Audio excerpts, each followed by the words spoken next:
puissant, quand mon cœur considère tout l'univers créé par ton pouvoir,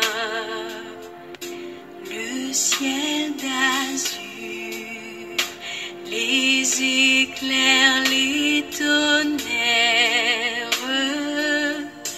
le clair matin ou les ombres du soir. De tout mon être, alors s'élève un chant. Dieu tout-puissant, que tu es grand. De tout mon être, alors s'élève un chant. Dieu tout-puissant, que tu es grand. Bonjour et bonsoir, chers amis fidèles, vous qui nous suivez au travers de notre site www.feuduparaclet.com dans notre émission Alicia Dave qui répond à vos questions de foi, de vie chrétienne et d'actualité. Depuis 2 siècles, les sociétés modernes ont bénéficié d'un incroyable développement technique et des progrès sans précédent. Cependant, on s'est rendu compte très rapidement que cette évolution a fait de nos sociétés des véritables puissances tant sur le plan économique que technologique. Par exemple, en prenant le cas des progrès de la médecine, de l'informatique et de l'électricité, on se rend compte que ces savoirs donnent à l'homme un incroyable pouvoir pour changer le monde. Bonsoir Père Stanislas, comment allez-vous? Bien, merci. Bien. Vous qui êtes théologien et historien, vous avez enseigné la déontologie professionnelle à l'université. Vous avez pris part au rendez-vous sur l'écologie, la COP 21, qui a eu lieu au Bourget en France. Que pensez-vous? Est-ce que l'homme d'aujourd'hui et de demain peut rester humain dans ce monde? Merci pour cette question. L'homme d'aujourd'hui et de demain peut rester humain dans ce monde, à condition que l'on prenne conscience de l'environnement qui l'entoure. Quand je dis environnement, c'est l'espace socio-géographique dans lequel l'homme évolue. L'homme évolue en interaction avec la nature. Cette nature, cet environnement, cet espace géographique et social permet à l'homme de retrouver ses potentialités et d'être lui-même plus humain avec la nature, parce que la nature parle, et avec ce qui l'entoure. C'est possible, à condition que l'homme revienne à l'essentiel, sauve la nature, sauve l'être humain, retrouve son équilibre. Et que pensez-vous de l'écologie? Y a-t-il un moyen pour réguler le système écologique? Y a-t-il un moyen de réguler le système écologique? Le moyen le plus simple que je proposerais, c'est la conversion. La conversion nécessite l'humilité, la modestie, la sobriété. La conversion n'empêche pas l'évolution. Nullement. L'évolution est marquée par l'activité de l'homme, par l'intelligentsia. Mais il ne faut pas que l'intelligentsia remplace la vie. Si l'homme change son regard face à la nature, face à sa manière de concevoir la création, oui, c'est possible que l'homme puisse bien évoluer dans la société, dans le monde. Mon Père, nous sommes dans une société qui nous invite à une consommation excessive, à courir après les nouvelles technologies, les vêtements de marque, etc. Est-ce cela le sens de notre vie quand nous pensons à des personnes comme Saint François d'Assise qui a renoncé à la richesse de ce monde? L'essence de notre vie, ce n'est pas dans l'avoir. Ce n'est pas dans la précipitation, dans la course. On court derrière qui? On court derrière quoi? Pour gagner quoi? Le thermomètre vital est personnel.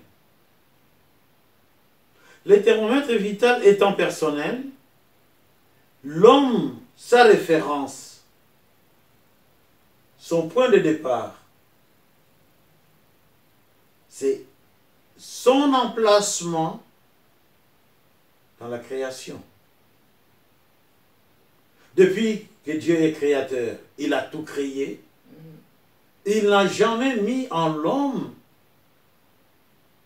les stress, le désir d'être pressé.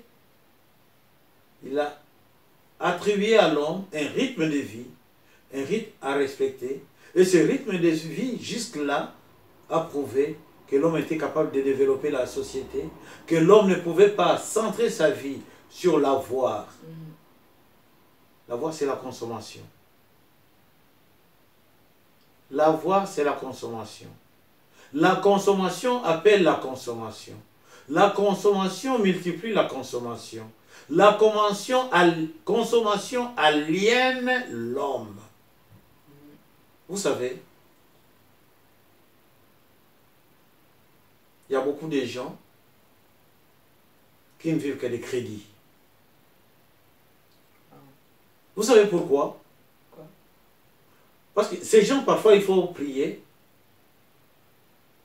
pour que leurs yeux ne voient plus ce qui se passe au monde. Qu'ils voient seulement l'essentiel.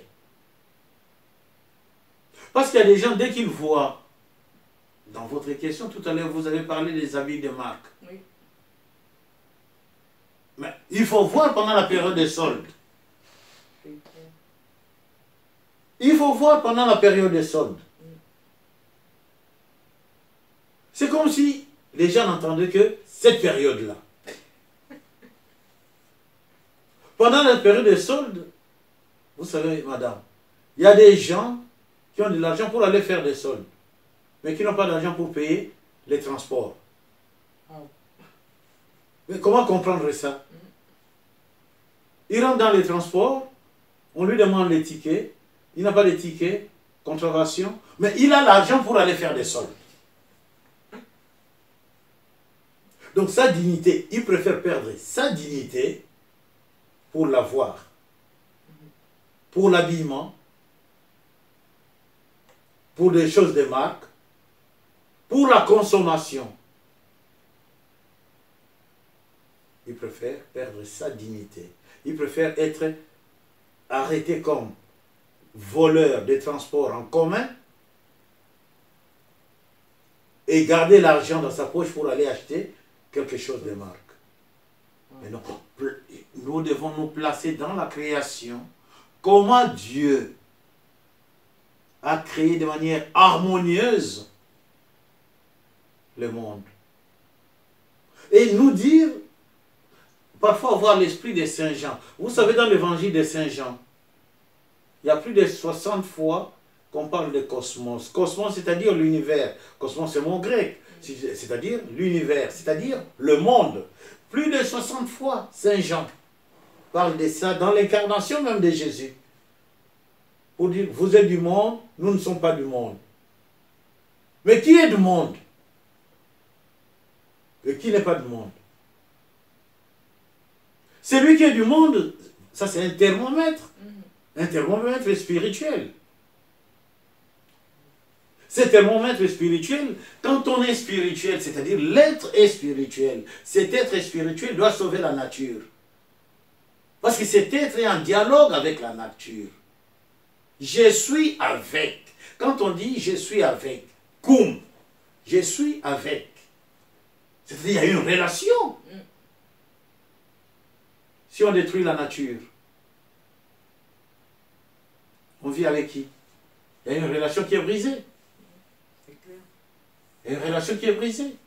Il ne faut rien briser. Il faut se positionner dans la nature en disant je contribue à l'évolution du monde, l'évolution scientifique, l'évolution spirituelle, l'évolution intellectuelle de ce monde, pour que ce monde ne soit plus entre les mains de Satan, que ce monde soit entre les mains du Créateur qui l'a créé.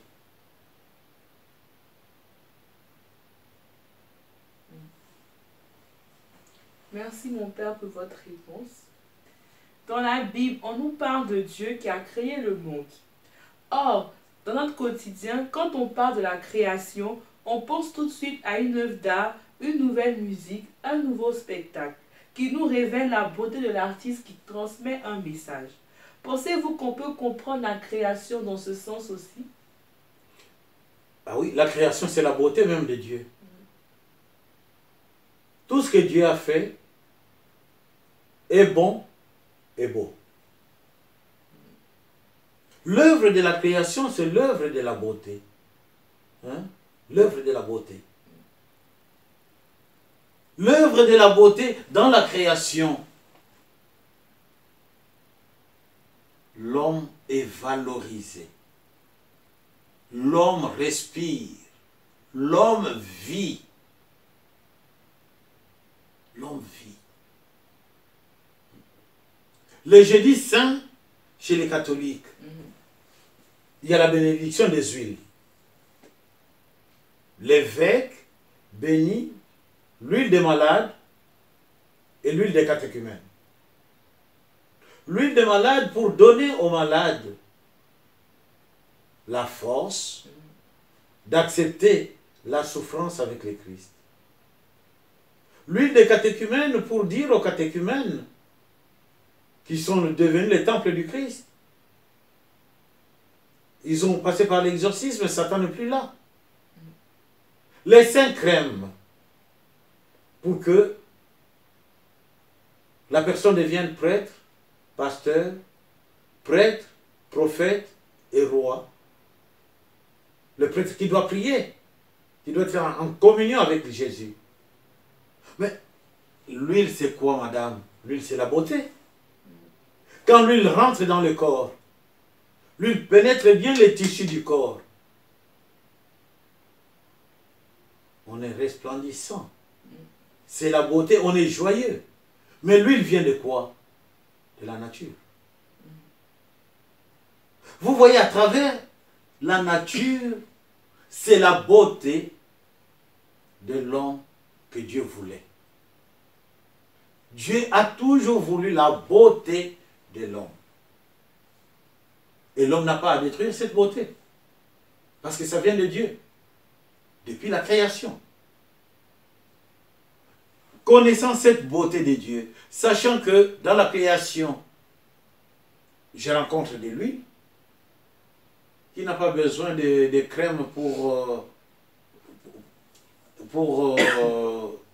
se doucher, qui n'a pas besoin de lait de toilette.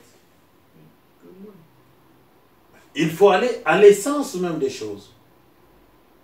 Et à l'essence des choses, c'est qui? C'est Dieu qui a tout créé beau et bon, a mis à notre disposition. Pourquoi? Parce que nous sommes beaux. Mais nous devons être maintenant bons. C'est les bons qui nous manquent. Les bons nous sommes. Parce que pour la beauté, il y a des gens qui dépensent des milliards d'argent pour la beauté. Mais pour la bonté, combien font des dépenses? Donc, l'œuvre d'art de Dieu, la création, est belle pour que l'homme soit, l'être humain soit beau, que la beauté de Dieu se reflète à travers ce qu'il a créé. Parce qu'il a tout créé par amour et avec amour. Merci mon Père pour votre éclaircissement sur ce thème. Nous remercions tous nos internautes, tous ceux qui nous suivent, tous nos fidèles, tous ceux qui font des dons. Bonne soirée à tous et à toutes et à très bientôt.